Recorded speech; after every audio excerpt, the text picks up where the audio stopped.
Kani kadai ka Batisi TV, bat pidang pet ya ka kubor baman kasni, belawan rasha pi da ka rupa, ringkat bat ka orange Nissan, lom sokpo near Fire Brigade Shillong. New Nissan Kicks. Bookings open now.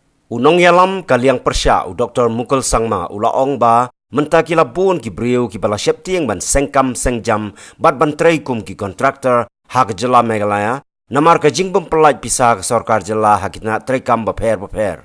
U Mukul Sangma ulakan tho ya kani halor ka jingbum la jong ka sarkar Meghalaya Democratic Alliance ban penyaj ya ka sensyar ka khadar bat khamtam ha ka bayadei bat ka jinghiran ka playarong jong ka sarkar jela. Hak jingi keren bat gilat pathai kubor hak arp khandai tarik urisau arjar khat khandai Mukul Sangma ula penksan ru yala ka jong ka sarkar ka ba ula yalam menba udang long menteri rang ba ka jela da ka ba ong ba hagis nem ba ka kongres kadang bat ya ulakam sensyar hak jela ka sarkar ka lala banuan ra bun ki project bat ki kampen roy ki ba penyok jam ya ki pait ba bat nalor ka ba pentre kamru ya ki project ki ba he.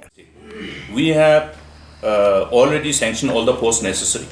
We have strengthened the police. We have strengthened all the directorate of the police organization to ensure that all the necessary authorities involved in this exercise are equipped with the necessary manpower, whether it is the labor department, whether it is the police department, and we have the local authorities. Now empower the local authorities further by applying the mandate of the law. You will require the same thing. Okay. What is the length of the interstate border with Assam? Total length. It's huge. It's huge. I am not giving you specific length because we have not resolved our area of difference with Assam in as far as Assam-Meghalaya border is concerned. So it's a huge, long interstate border for us. And you have too many entry points. Too many. Therefore, you have the other provisions. You know, the whole involvement of the local authorities, the police, pertaining to every respective localities, every respective neighborhood. You know, how effectively it has been designed, keeping in mind this whole, your associated challenges. Keeping in mind the challenges vis-a-vis the logistics and all those authorities will be mandated to enforce. So therefore, facilitation center, while being developed, these other provisions of the law must be implemented immediately. Even you look at the whole responsibility vested with the district task force, where officers have been already posted. The labor department has to work, ensure that they start working, because one instrument of illegal immigrants entering the state also has been through workforce.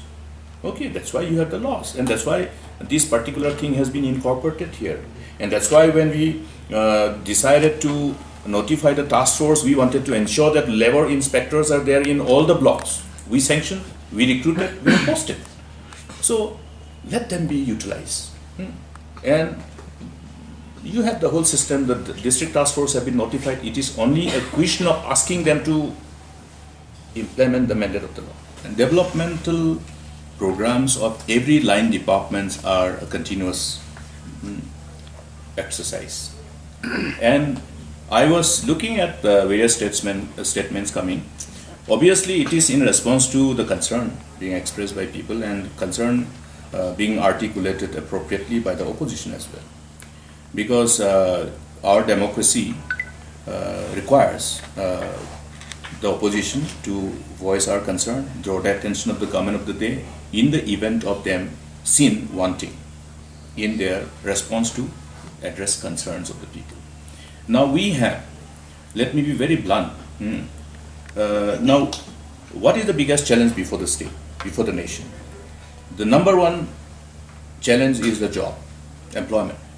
Now, when we talk employment, is it possible for everybody to expect job spaces in the government alone? It is never going to happen anywhere in the world. Therefore, government has embarked upon multi-pronged interventions to create spaces for employment, including entrepreneurship. Entrepreneurship, which is based on the design that can be that can leverage upon the potentialities of the state.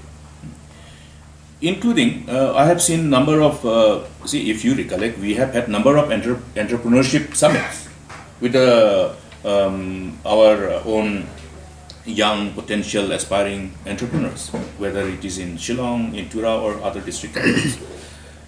We have tried to encourage our young men and women, potential young men and women who could contribute for the whole socio-economic transformative changes that we expect to see in the state, to look at spaces of job outside the government. And one of them being the space of entrepreneurship. And this entrepreneurship, by default, many people have started becoming entrepreneurs. You have seen many young men and women or unemployed people registering themselves as contractors, class 4 contractor, class 3 contractors, class 2, class 1, first class contractors. We have tried to nurture them, create spaces for them so that they can grow. There was a time when you didn't have enough qualified contractors on the state. We have built them up, because if departments have to be seen as capable of delivering, their contractors have to be efficient. So building the efficiency of the contractors was one of the expected responsibility of the departments. And based on that, we have been able to pull in lots of potential youngsters to join entrepreneurship as contractors and all. But what has happened now? Suddenly I see all these young men and women, whoever is meeting me, expressing their concern that they are no longer feeling secure to remain as contractors. Because whatever little capital they have been able to generate by borrowing from their sisters or asking their parents, that is stuck. That is stuck in the work that they have been awarded. Now, that is one part. Then another concern, what they have said is that there is a selective payment of bills. There is a selected payment of bills for the contractors. If you want to see the details, you can go through the record of the assembly, because that question was put by me. How many contractors have the pending bills and how many contractors have been paid for the last different quarters? You can find out easily. So, now, indirectly, people who dare to be an entrepreneur and who dare to take this challenge to look at that space of opportunities as a viable, sustainable alternative, they are suddenly discouraged. It is precisely because of sudden dislocation of their fund flow. Now, if somebody had that capital and suddenly his capital is stuck for 6 months, 1 year, then you can understand the agonizing experiences through which these young entrepreneurs, new budding entrepreneurs would be subjected to go through. So these are the reasons why this narrative has been generated. It is not based on nothing. It is based on what is happening. It is based on what is being heard. It is based on what is being seen. It is based on the data which is available in the assembly. How many times they have released the LOCs, and how much is the quantum of LOCs, and against which type of works. You can see it's for all, whether it is in health engineering wing, whether it is in sports department, whether it is in PWD, everywhere. So there is a sudden dislocation of the circulation of fund flow, resulting in dislocation of economic activities. This has brought in miseries in the minds of people. The sales have gone down. You ask all the shopkeepers, whether during the puja or even preceding this, sales have gone down. So, unless government understands its responsibility to ensure circulation of fund through economic activities, this phenomenon is going to further dampen the spirits of our young men and women, discourage them from becoming an entrepreneur, and you will find more and more people lining up for government jobs. You'll have more and more pressure on government job, and that is not a good trend. Mr. Tansong is in charge of PWD. I know he has a responsibility to defend his government. He is doing his job. But the fact is that the figures are different. Every year, how many road projects you have sanctioned? Starting from 2010, 11, 12, 13, 14, 15, 16, 17. There is continuous sanction. Therefore, you see continuous implementation of project across the state. How they say that, okay, it was done on the last moment? No. You go and see not any other constituency. Go and see Mr. Tensong's constituency. How many road projects were built in 2013 and 18? Go and see that his constituency. Forget about others. Or you want to see Mauflang constituency? You want to see your Mr. R.V. Lingdo's constituency? You go and see. So, roads has always been taken as our priority. And that's the reason why we entered into agreement with the World Bank.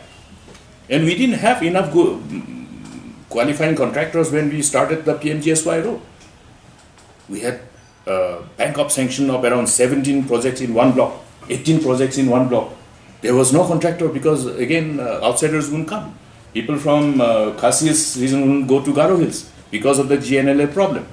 But still, we worked against all odds. Still, we implemented project and there was no time overrun, no cost overrun in most of the projects. You have seen Shillong, Nongstoin Tura Road. The first portion which was completed was the area which was infested by GNLA.